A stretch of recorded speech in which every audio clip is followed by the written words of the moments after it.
Hey friends, change the voice of these sentences from active to passive. Shall I give you 5 minutes for doing it, or we will together do? Okay. We will together do. നമുക്ക് ഒന്നിച്ച് ചെയ്യാം. അതോ 10 minute തരണോ നമുക്ക് ചെയ്യാനായിട്ട്? നമുക്ക് തന്നെ ചെയ്യാൻ പറ്റും എന്നാണ് എൻ്റെ വിശ്വാസം. പക്ഷേ നമുക്ക് ഒരുമിച്ച് അങ്ങ് ചെയ്യാം അല്ലേ? Okay. First sentence. Many students read news papers. Many students എന്നുള്ളത് സബ്ജക്റ്റാണ്, റീഡ് വെർബാണ്, ന്യൂസ് പേപ്പേഴ്സ് എന്നുള്ളത് ഓബ്ജക്റ്റാണ്. അപ്പം ന്യൂസ് പേപ്പർ ആദ്യം വരുന്നു. News papers are read by many students. Newspapers are read by many students. രണ്ടാമത്തെ they wash the car every month. എല്ലാ മാസവും ഒരു കാർ വാഷ് ചെയ്യുന്നു. ആഴ്ചയിൽ വാഷ് ചെയ്യണ്ടായിരിക്കും അല്ലേ? Okay. So here the subject is they, then wash is the wash and verb, the car എന്നുള്ളതാണ് object. Every month എന്നുള്ളത് സമയം, എത്ര പ്രാവശ്യമൊക്കെ ചെയ്യുന്നതാണ്.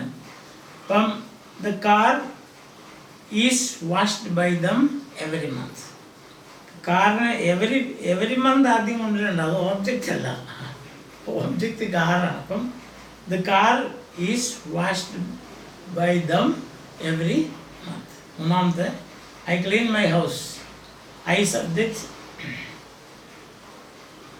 Sorry clean object verb, house എന്നുള്ളത് object.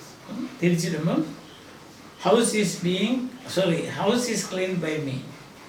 House is cleaned by me. Our maid cooks the food. Next one is that one, fourth one. Our maid is subject, cook is the verb, and food is object. So food is cooked by our maid. To be plus past participle. Simple present ആണ്, അതുകൊണ്ട് present forms of to be. Our maids. Fifth one, the postman delivers the letters. The letter, singular, plural. If the letter is delivered by our postman. അല്ലെങ്കിൽ letters ആണെങ്കിൽ the letters are delivered by the postman. The choir sings all the songs. Next one, the choir sings all the songs. അപ്പോൾ choir means പാട്ട് സംഘം, ഗായക സംഘം. അപ്പം all the songs are sung by past participle by the choir. And seventh one is many people watch the movie. Many people subject, watch verb, movie എന്നുള്ളത് the movie എന്നുള്ളത് ഒബ്ജക്റ്റാണ്. ഇപ്പോൾ object ആദ്യം ഇടുക. ഒബ്ജക്റ്റ് ആദ്യം ഇടുമ്പോൾ എന്ത് പറ്റും? നമ്മൾ the movie is watched by many people. The movie is watched by many people. Movie singular ആണല്ലോ. Many people watch the movie. The captain manages the team. The captain എന്നുള്ളതാണ് സബ്ജക്റ്റ്, മാനേജ് എന്നുള്ളതാണ് verb, the team എന്നുള്ളത് object. അപ്പോൾ ആദ്യം team വരുന്നു. The team is managed by the captain. The team is managed by the captain. Next one, ഒമ്പതാമത്തെ, the manager runs the show. The manager subject runs verb, and the show എന്നുള്ളത് object ആണ്. But the show is managed, the show is run, RUN. The show is run. ഇവിടെ run എന്നുള്ളത് സകർമ്മക ക്രിയയാണ്. കാരണം ഓടുക എന്നുള്ളതല്ല, ഓടിക്കുക. അപ്പം the show is run by the manager. പത്താമത്തെ, the gardener waters the plants. Plants എന്നുള്ളത് ഗാർഡനർ സബ്ജക്റ്റാണ്, വാട്ടേഴ്സ് എന്നുള്ളത് വെർബാണ്, പിന്നെ ദ പ്ലാന്റ്സ് എന്നുള്ളത് ഓബ്ജക്റ്റാണ്. അപ്പം the plants are watered by the gardener. പതിനൊന്നാമത്തെ, the team leader prepares the reports. The team leader എന്നുള്ളതാണ് സബ്ജക്റ്റ്, prepare എന്നുള്ളതാണ് verb, report എന്നുള്ളതാണ് object. So the report is prepared by the team leader. പന്ത്രണ്ടാമത്തെ, my father pays all the bills. നല്ലൊരു അപ്പനാണ് അല്ലേ, എല്ലാ ബില്ലും അദ്ദേഹം തന്നെ പേ ചെയ്തോളും. അതുകൊണ്ട് നമുക്ക് നല്ലപോലെ ചെയ്യണം. My father pays all the bills. So all the bills are paid by my father. all the bills are paid by my father. The Aithiman write programs. The programs are written by past participle write and written by the Aithiman. And 14th, my brother serves coffee. എന്തൊരു നല്ല സ്നേഹമുള്ള സഹോദരനല്ലേ. Coffee to me understood ആണ്. അപ്പം coffee is served by my brother. Coffee is served by my brother. And the last one, she teaches English. English is taught by her. ഇത്രേ ഉള്ളൂ. വളരെ simple അല്ലേ. നിങ്ങൾക്ക് തന്നെ ചെയ്യാവുന്നതാണ്. പിന്നെ സമയം വെറുതെ നിങ്ങൾ സമയം കളയണ്ടുള്ളൂ നേരിട്ട് ഞാൻ കൂടെ കൂടിയെന്നേ ഉള്ളൂ. I think it is very clear to you. Okay. So passive voice is very important, not only for your SSLC exam, also for your plus 2 and PSC test and all. Everywhere you will get at least 1 or 2 sentences for changing the voice of the verb. Understand? So you learn this. Now we have only come up to, say we have taken only 2 tenses. First one was actually it was first one, it was present continuous tense.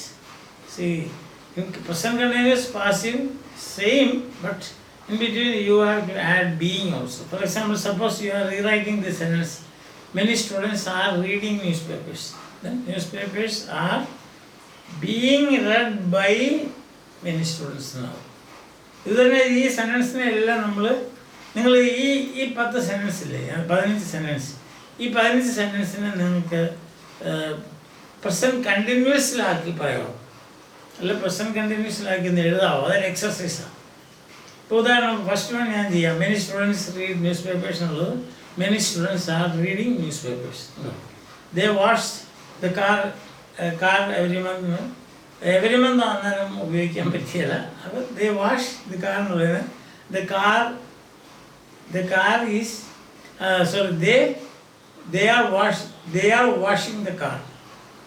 They are washing the car. They wash the car. They are washing the car. I clean my house now. I am cleaning my house. Our maid cooks the food. Our maid is cooking the food. അങ്ങനെ എഴുതാവോ? ബാക്കി അത് നല്ലൊരു എക്സർസൈസാണ്. Interchange of tenses എന്ന് പറയും.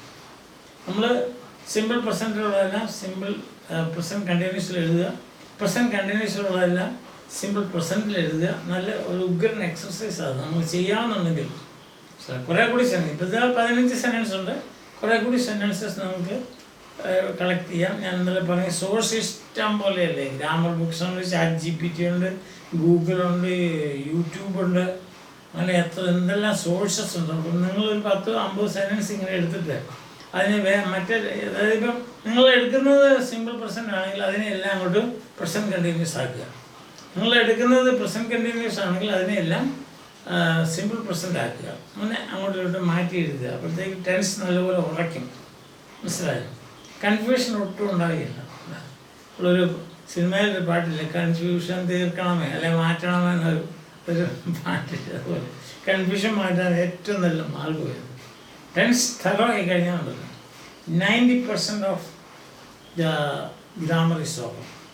90% of the problem, 90% പ്രശ്നങ്ങളും അതോടെ തീരും. കാരണം ടെൻസിലാണല്ലോ മൊത്തം, കളി മുഴുവൻ ടെൻസിലാണ്. അപ്പോൾ ടെൻസ് എല്ലാവരും പഠിച്ചു കഴിയുമ്പോൾ ബാക്കിയുള്ളതൊക്കെ വളരെ വലിയ കാര്യമായിട്ടൊന്നുമില്ല. പിന്നെ പഠിക്കണം കേട്ടോ, അല്ലാതെ പറ്റത്തില്ല. പ്രിപ്പോസിഷൻ പഠിക്കണം, അത്യാവശ്യമാണ്. അതുപോലെ കുറച്ച് ക്രിയകളുണ്ട്, സഹായ ക്രിയ എന്ന് പറയുന്ന ഓക്സിലറി വെർബ്സ്. നമ്മൾ 2 ഇപ്പോൾ ചെയ്തിട്ടുണ്ട്. ഒന്ന് ടു ബിയും മറ്റൊരു ഡൂയും. ബാക്കി കുറേ കൂടെ ഉണ്ട്. അതൊക്കെ നമുക്ക് സാവധാനം പഠിക്കാം. ഓക്കെ. ഇപ്പോൾ അതിന് മുമ്പ് നിങ്ങൾ ഈ സിറ്റുവേഷനിൽ നിന്നുകൊണ്ട് ചെയ്യാവുന്നിടത്തോളം എക്സർസൈസുകൾ ചെയ്യാം ശ്രമിക്കുക. പക്ഷേ ദിവസം ഒരു 20 മിനിറ്റ്സ് റെഗുലറായിട്ട് ഒരു 20 മിനിറ്റ്സ് നിങ്ങൾ ഇംഗ്ലീഷിന് വേണ്ടി സ്പെൻഡ് ചെയ്യുകയാണെങ്കിൽ ഞാൻ പറയുന്നത് നിങ്ങൾക്ക് any question you will be able to answer. അത് തന്നെയല്ല, എല്ലാ ക്വസ്റ്റ്യൻസ് ആൻസർ ചെയ്യാവുന്നതിനേക്കാളും കൂടുതൽ നിങ്ങളുടെ ഒരു ലൈഫ് സ്കില്ലാണിത്. ജീവിതത്തിൽ ഉപയോഗിക്കുന്നതും ജീവിതത്തിൻ്റെ ഭാഗമായി മാറുന്നതുമാണ് ഇതിന്. കാരണം ഇതിന് മാറ്റമില്ല. വേറെ സംഭവങ്ങൾക്കൊക്കെ മാറ്റങ്ങൾ, സയൻസ് പോലും മാറ്റങ്ങൾ വരുന്നുണ്ട്. പക്ഷെ ഇതിനകത്ത് ബേസിക് ആയിട്ടുള്ള മാറ്റങ്ങളൊന്നുമില്ല. അതുകൊണ്ട് ഒരു പ്രാവശ്യം നിങ്ങൾ പഠിച്ചു കഴിഞ്ഞാൽ അത് നിങ്ങളുടെ സ്വന്തമായിട്ട് മാറും. അങ്ങനെ ആയിരിക്കട്ടെ എന്ന് നമുക്ക് ആശംസിക്കാം. So by.